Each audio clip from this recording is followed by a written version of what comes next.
Hey all, it's Chantal, and this is going to be a video response for Marilyn G, and she is hosting a Prima doll beach theme challenge on her channel. So I will link to the challenge in my description box below, and this is what I created. Hey Marilyn, I hope you really like it.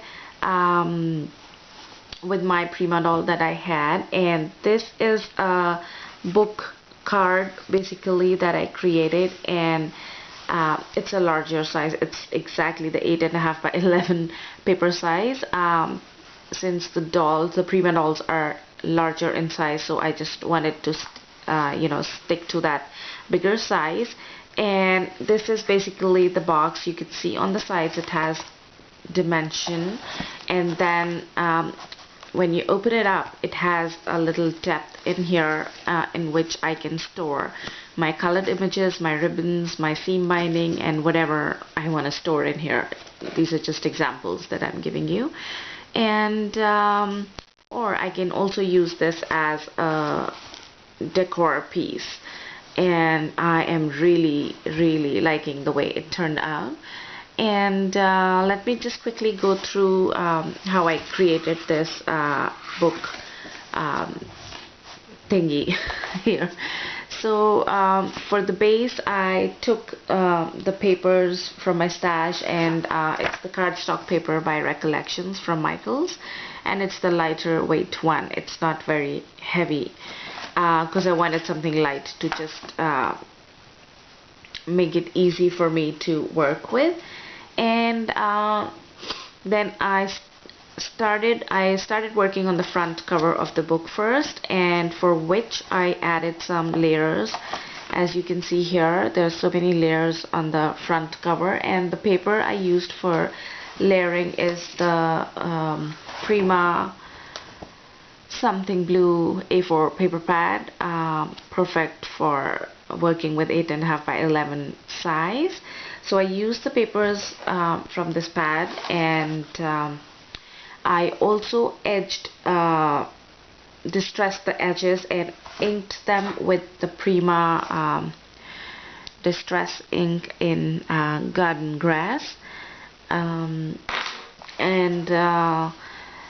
then for the background I added some dilution paints in white, which is the white linen, as well as the vibrant turquoise, through a dilution stencil, which is this one here, and it's called the Luscious Leaves stencil.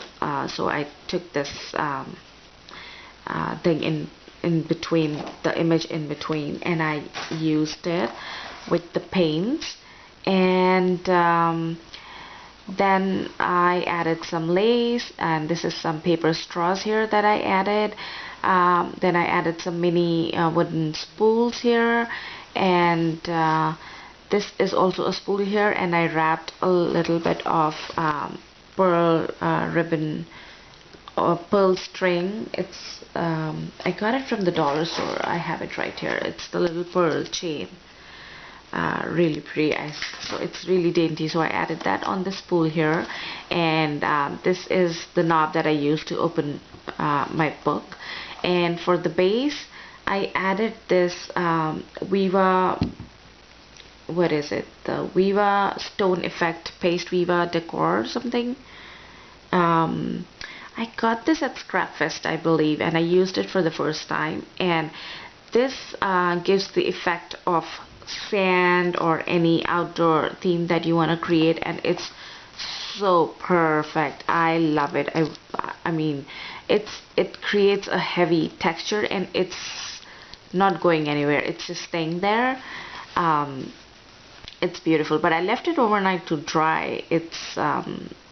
But it's made the front cover really heavy though. And then these are some stickers here that I got at Michael's, and this Life's a Beach as well is a sticker.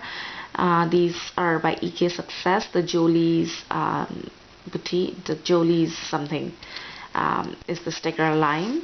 And then for my main image, zoom out or zoom in. Let me just, yeah, move the camera up there. This is an older Prima mermaid stamp that Julie Nutting came out with, and I colored her in with my Copics. For her hair, I used my Copics to color them, and I tried to give her some dip dyed effect in her hair, if you will. And it was fun though. And for her mermaid tail, I used my stippling motion. Like, I stippled my Copic markers to create this effect here and on her tail as well. And I added a starfish sticker on her headband here, which I think added to the whole image. And I'm really happy with the way it turned out.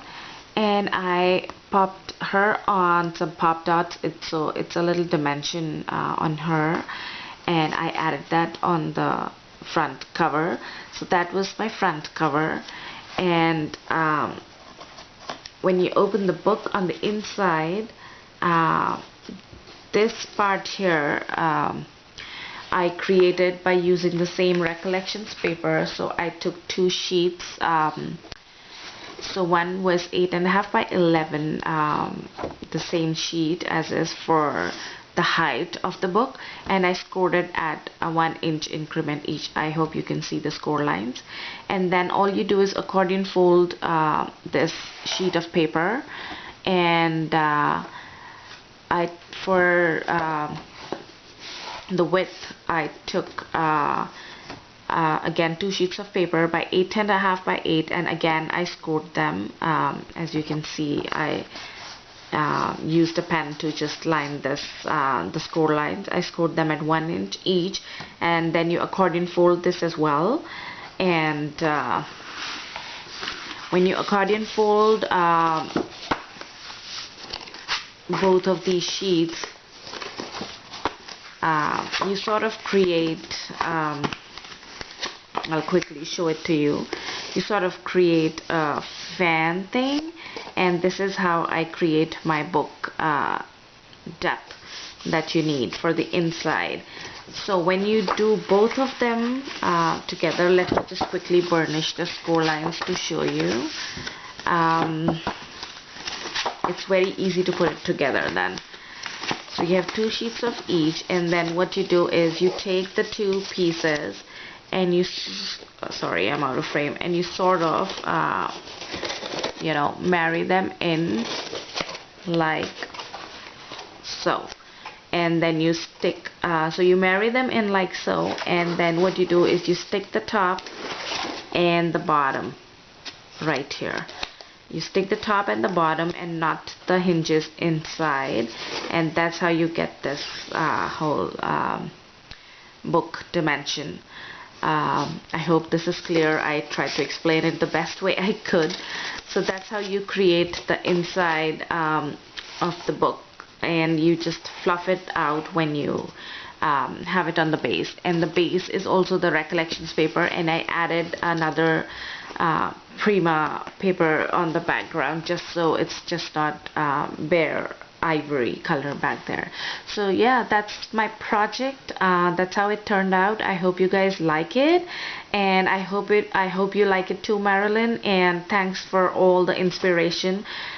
This is the first time I ever used this mermaid stamp, so thank you for hosting this challenge and enabling me to use my Prima stamps. So thank you all for stopping by, and yeah, I did add some sequins randomly around and on the stenciled area as well. And yeah, that's about it for my project. And thanks once again. I'll see you all in my next video. Bye now.